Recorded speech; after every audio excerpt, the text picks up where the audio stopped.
please. Damn. YouTube will be seeing a live video game talk show starting this week on September 29th. The show will be hosted by Jeff Keighley, because of course it will, and will feature many of the staples of talk shows, including news, interviews, and commentary. The show is produced by Keighley, but collaborated with by other large YouTube channels such as iJustine and Angry Joe Show. Who's Jeff Keighley? Video Game Award Video guy. Game Awards. Oh my God. Of course it's him. Yeah. Jesus, did you even try? No, they didn't. This is like the go-to gut reaction. So in a year's time, expect this to be a relic of the past. Do I get a point for that? Yeah, so they just picked like some of the popular YouTubes that are like... That's pretty much it. But, I mean... Because like iJustine is cool, I guess. But, like, she's not bad, but like picking her over some other people to host a game and talk show seems a little... She's not hosting, she's just a producer. No, she's helping, right? Or she's part of it? Yeah, her and Angry Joe produce. Look, I am getting tired of the same gaming media voices. Yeah. Because, and... But he did such a great job. Such a fantastic job. Not looking at the camera and... looking at his feet. Stuttering. We might need to acting sue, very by the tired. way, because Torque was letting us know it's that's called... something Nate Bender doesn't know anything about. That's right. Torque was letting us know that it's actually called Finaling Keighley Cast, so we may need to look into that. Oh, shit. Well, That's unfortunate. Look, I mean... I'm not terribly enthused about this. First of all, it comes from YouTube. It comes directly from YouTube. So all of the stuff that they've been doing behind the scenes to either flag controversial or objectionable content and unmonetize people's videos and really start to, because really what that is, and we've talked about this a couple of times on the show before, but what this is an attempt by YouTube to shape the course of the content that their users are creating through incentives and disincentives. And that gets really, really dangerously close to limiting the amount of free speech. Because anything that YouTube ends up deeming something that they don't really want on their site, they can either disincentivize it to the point where it makes no sense to even have that be a distribution avenue, or they end up alienating all of the good creators, and all of the good content ends up vacating their site. I mean, are you sure this isn't just kind of their way to like compete with Twitch? Like, hey, we've got a podcast here that's officially us, so come use our gaming service. Right. The purpose is to help get YouTube gaming up. Yes, that is absolutely what they're trying to do. My point is, how can you possibly take anything that these people say seriously when they have been so clearly compromised by money, by influence from developers, and from industry forces? How can they possibly be reliable sources of even opinions? Their opinions come into question because you wonder is that opinion bought and sold already? But here's what it comes down to. You're absolutely right. You're 100% absolutely right, and nobody's going to. For the past how many years now has the industry been trying to manufacture the gaming nerd culture through whether it was G4 or wherever it was now? I mean, we know, being that we're, actually part of this culture, that the only time anything like this works is when it comes from a place that is real, when it comes from a place of passion. Because the Big Bang Theory, it totally works into that. Because that comes from a place that's real. I don't hate that show. No. That's not what I meant about what's real. What I mean is, look, we're sitting here making something, okay? Justin TV turned into Twitch TV because that was just gamers gaming, and that's all Twitch really is. Sure. It's real gamers gaming. But anytime some big executive or some suit goes, we need to capture this, we need to shape it and make it our own, it never works. And when you're trying to put a face on it, like whatever the fuck that guy's name is, Jeff Keighley, that's what's gonna happen. Yeah. Okay? But the problem is that they keep going back to the same personalities that have been because they have a track record. Boring and stale for the last 10 years. I couldn't have given a shit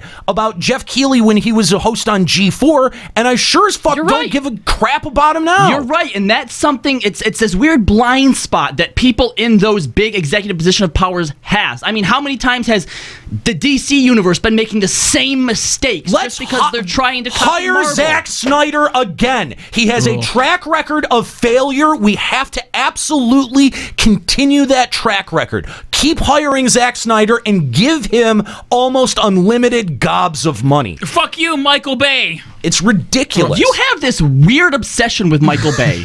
You really do. I don't like that guy. And Nate, you mentioned when we were in between shows today about this new Tattler program, effectively on YouTube. The Tattler program. Yes, which The Tattler program? The Tattler program. Yeah, as I understand, it will allow users almost to play a game in reporting other users. What it is they want to encourage users to police the content. Right. So, abilities like being able to mass flag videos and stuff like that, these are now part of a program that you sign up for, and basically what you do is as you flag objectionable content or questionable content, you end up earning points, and those points go to unlocking other what could be seen as moderation tools. For any other website, whether it be YouTube or a forum, most of these tools are just considered basic moderation tools. And as you continue to level up, you can do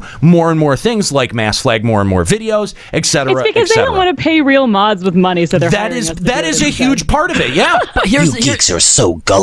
Here's one of the inherent dangers of that is there's no one that actually moderates what videos get flagged. We know that if a company flags a video, whether there's actually anything wrong with it or not, it still counts as being flagged. That's it still right. counts against you, which means that people could abuse this system in ways where they take down their competition. Yep. They take down people they don't like. Or agree with. Yeah. Whatever it is. Yeah, they could just be like, you know what? I'm going to sign up for this. I'm going to flag you. I got a point, whether that flag was legitimate or not. Yeah. Absolutely. Oh my God. You're just doing this to spite me. It is rife for abuse. How is it when we've already had all of this other? I mean, we had the movement earlier in the year where all the YouTube content creators were wondering where the fair use is. We're And then trying to fight this system, and it's going in the wrong direction. Right, and just a few weeks ago, you had hashtag YouTube Party is over. You know what I mean?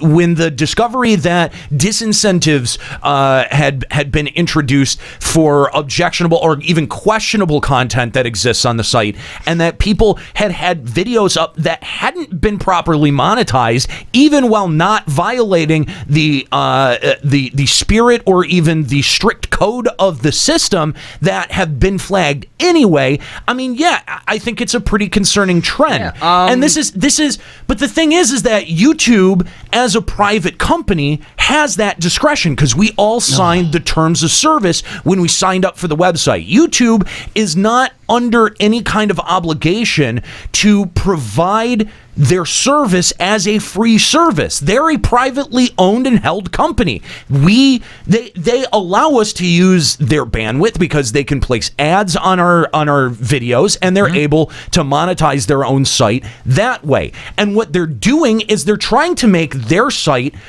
blanketly more appealing for advertisers. That's what controlling the content does.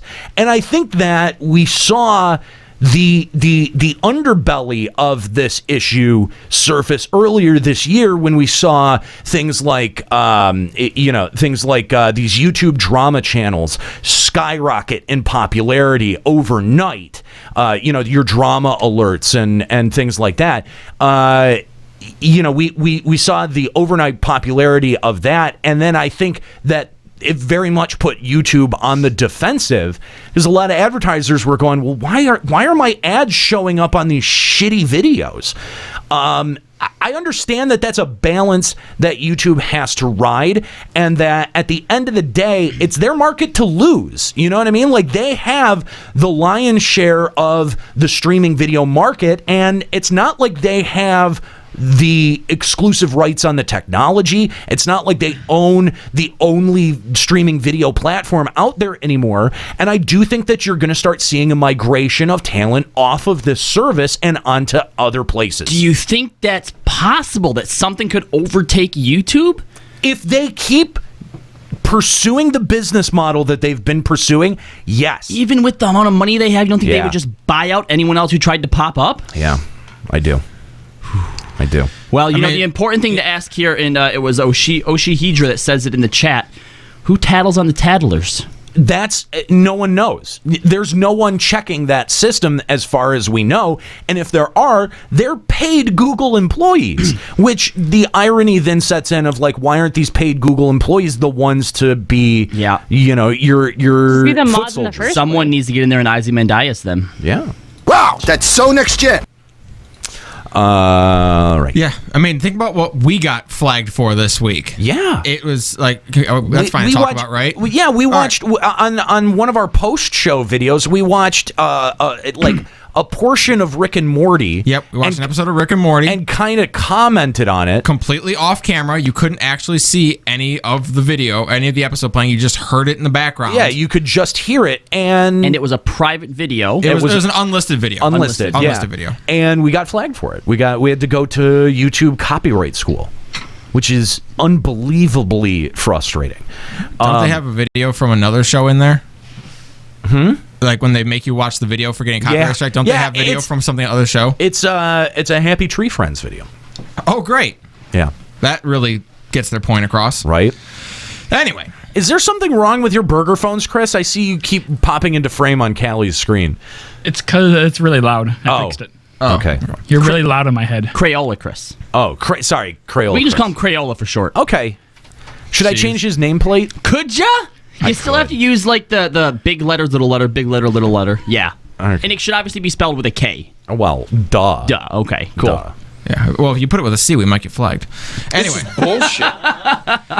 Circus in Las Vegas will be creating a series of haunted